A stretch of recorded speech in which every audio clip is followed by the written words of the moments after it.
vahini, chapter 2.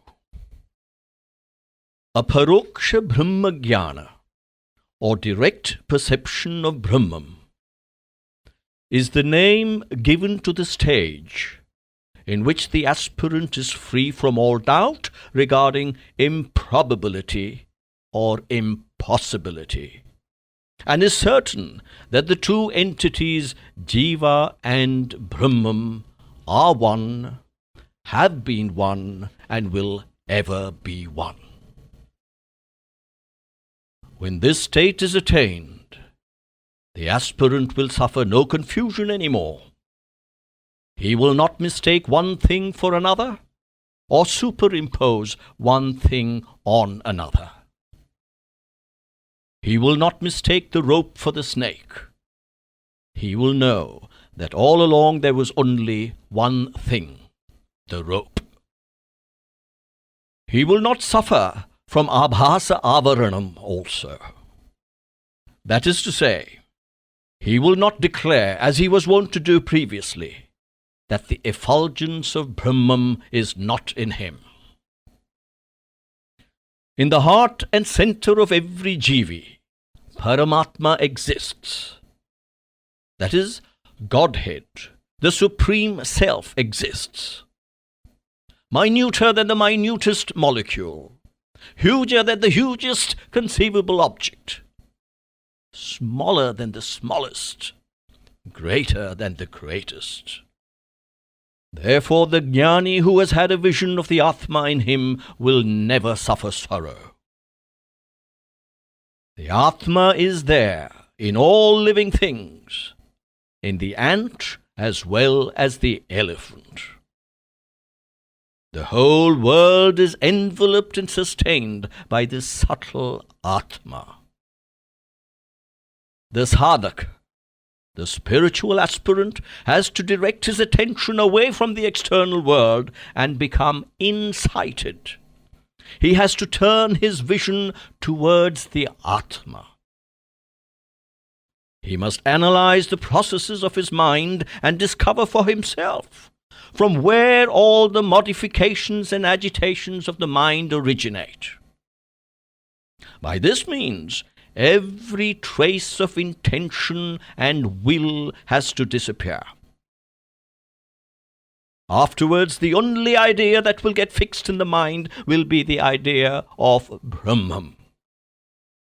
The only feeling which will occupy the mind will be the feeling of bliss, arising out of its establishment in the Satchidananda stage, that is, being, awareness, bliss. Such a jnani will be unaffected by joy or grief, for he will be fully immersed in the ocean of Atmananda, bliss to the soul, above and beyond the reach of worldly things. The constant contemplation of the Atma and its glory is what is connoted by the terms Brahmabhyas and Jnanabhyas, that is, the practice of Brahman, or the cultivation of jnana, or wisdom. The mind is so influenced by the passion for objective pleasure and delusion of ignorance that it pursues with amazing quickness the fleeting objects of the world. So it has to be led on again and again towards higher ideals. Of course, this is difficult at first, but with persistent training, the mind can be tamed. Then it will get fixed in the perpetual enjoyment of the pranava, Om. The mind can be trained by following the methods of 1. Quiet persuasion, 2. The promise of attractive inducements, 3. The practice of withdrawing the senses from the outer world, 4. The endurance of pain and travail, 5. The cultivation of sincerity and constancy, and 6. The acquisition of mental equipoise. That is to say, the methods of sama, dana, uparati, titiksha, shraddha, and samadhana. The mind can be turned towards Brahman and the constant contemplation of Brahman by the study of the Upanishads, the adoption of regular prayer, the sharing with others of the ecstasy of bhajan or devotional singing, and the adherence to truth or satya. Very often, with the progress of dhyana or meditation, new desires and new resolutions arise in the mind.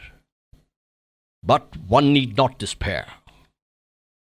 The mind can be broken, provided one takes up the task in right earnest and follows a regular routine of training.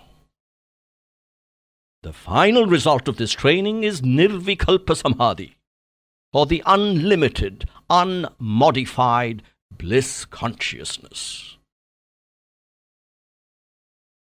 Nirvikalpa samadhi gives full knowledge of Brahman, and that in turn results in moksha or liberation from birth and death. The mind must be attuned to the contemplation of Brahman. One must strive to tread the path of Brahman and live in Brahman with Brahman. Atma-jnana can be won only by the triple path of giving up vasanas, uprooting the mind, and the analysis of experience to grasp the reality.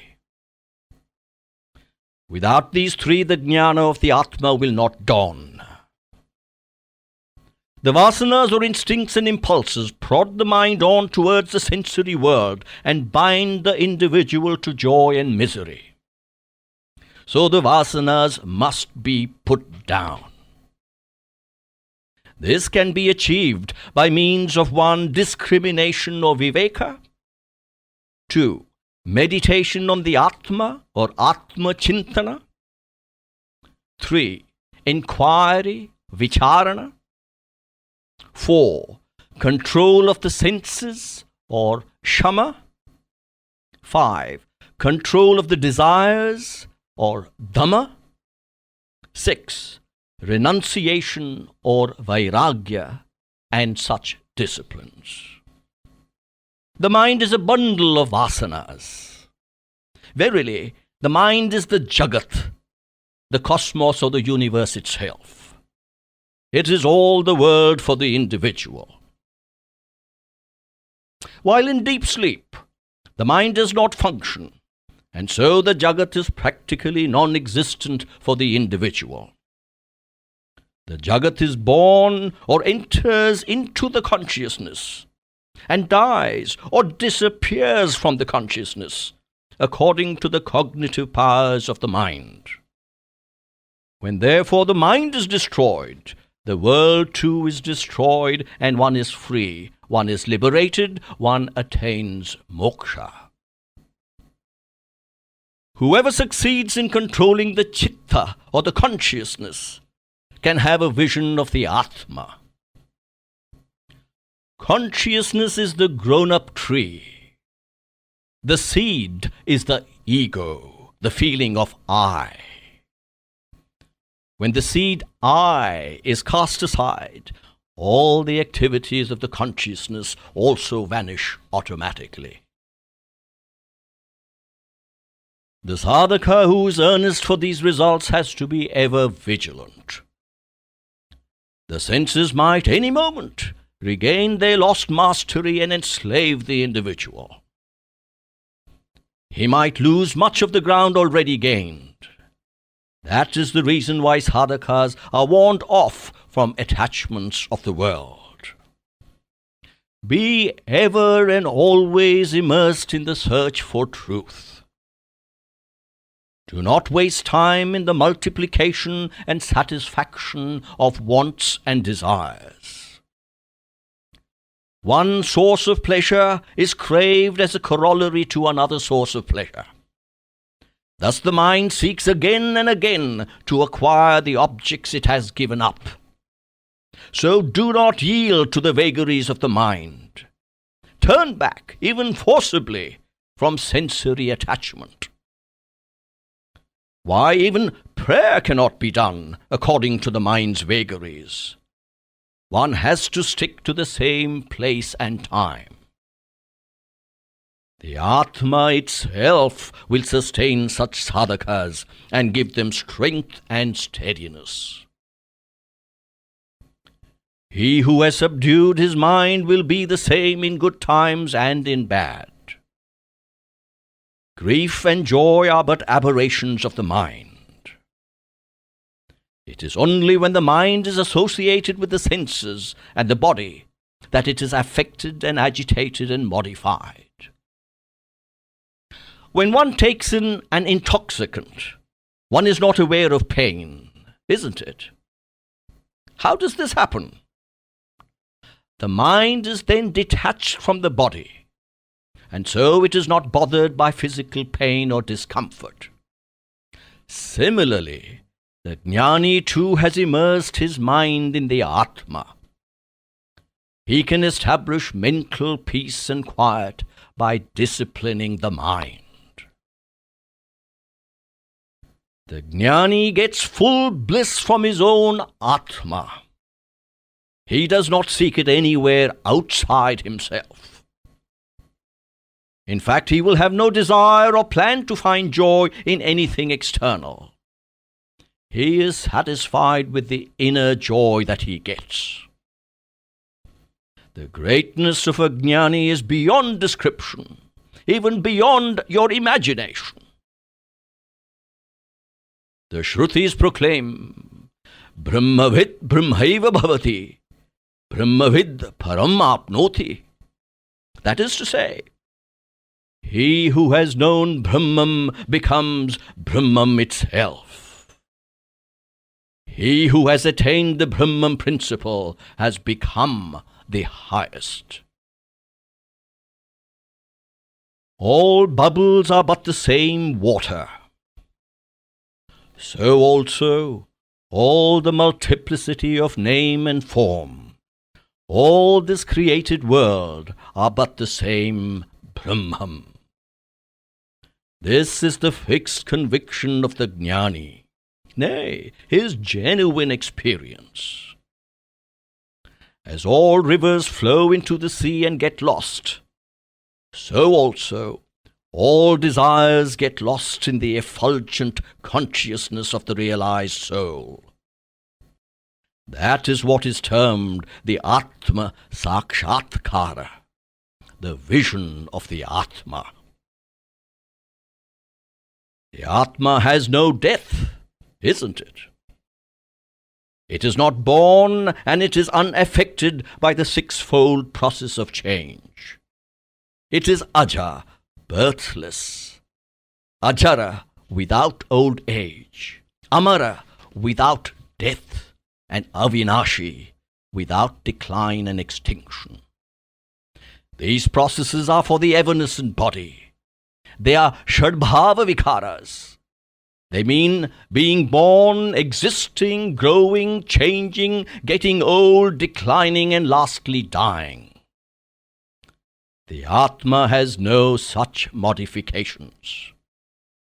It is stable, unshakable, fixed, the witness of all change in space and time, unaffected by the transformations like the water drop on the lotus leaf.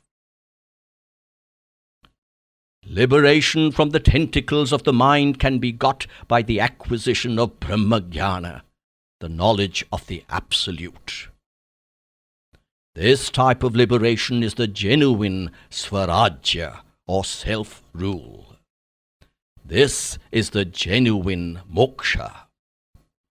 Whoever grasps the reality behind all this passing show, he will be untroubled by instinct or impulse or any other urge. He will be the master of the real wisdom. The robber who has robbed us of the precious gem of Atma is no other than the mind. So if the robber is caught and threatened and punished, the gem can be regained. The possessor of that gem is immediately honored by being installed as Brahman. The sadhaka must seek the personages who have attained this knowledge and learn from them their experience, and honor them for it, and share with them their joy. Indeed, such sadhakas are blessed, for they are on the road to Swarajya, or self-rule. This is the mystery of Brahman, the understanding that there is no other. This is the Atma Gyana.